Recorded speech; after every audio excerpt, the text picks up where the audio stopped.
भारत का इतिहास शुरू करेंगे आज हम। प्राचीन भारत का इतिहास।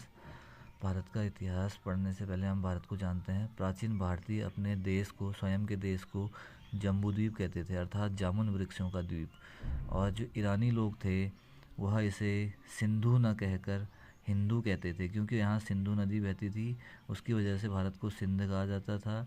ये लोग सिंधु न कहकर इसे हिंदू कहते थे, क्योंकि इनकी डिक्शनरी में सिंधु शब्द ह शब्द नहीं था, तो जिस वजह से सिंधु को हिंदू कहते थे।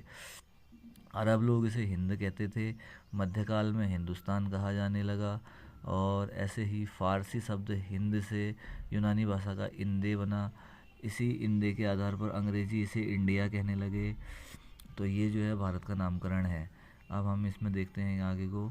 विंध्य की पर्वत श्रृंखला। विंध्य जो है मध्य प्रदेश से ऊपर की पर्वत श्रृंखला है। इसे उत्तर और दक्षिण दो भागों में बांटती है। भारत को जो है विंध्य पर्वत श्रृंखला उत्तर व दक्षिण दो भागों में बांटती है। उत्तर में इंडो यूरोपीय परिवार रहता है और दक्षिण में द्रविड़ परिवार रहता है। और भारत की जनसंख्या का निर्माण जिन नस्लों से हुआ है वह मुख्य नस्लें कौन कौन सी है?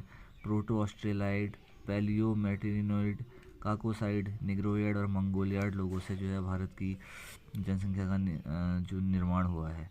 सबसे पहले इतिहास को तीन भागों में जर्मन इतिहासकार क्रिस्टोफर सेलेरियस ने तीन भागों में भारत के इतिहास को तीन भागों में बांटा, जो कौन कौन सा था? प्राचीन भारत, मध्यकालीन भारत और आधुनिक भारत।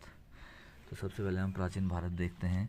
प्राचीन भारत में प्राचीन भारतीय इतिहास के विषय में जो मुख्यतः हमें जानकारी मिलती है कि प्राचीन भारत कैसा था, उसके संबंध में जो जानकारी मिलती है धर्म ग्रंथ, ऐतिहासिक ग्रंथ और विदेशियों के विवरण और पुरातत्व संबंधी साक्ष्य से मिलती है। धर्म ग्रंथ जो हमारे धार्मिक ग्रंथ रामायण, महाभारत इत्यादि होते हैं।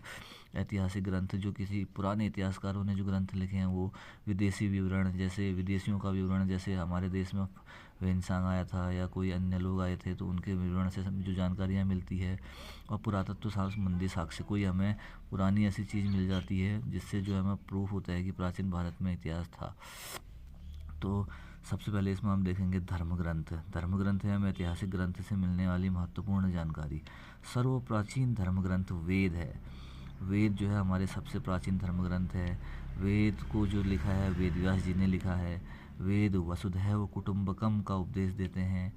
यह भारतीय परंपरा वेदों को नित्य तथा अपौरुषेय मानती है। यानी कि अपौरुषेय मतलब नित्य मतलब हमेशा रहने वाले, अपौरुषेय मतलब जिन्हें पुरुष द्वारा नहीं लिखा गया है। माना जाता है कि यह स्वयं देवताओं द्वारा लिखा गया है। तो भारतीय परंपरा वेदों को नित्य और अपौरुषेय मानती है। चार वेदों को संहिता कहा जाता है। अब हम कल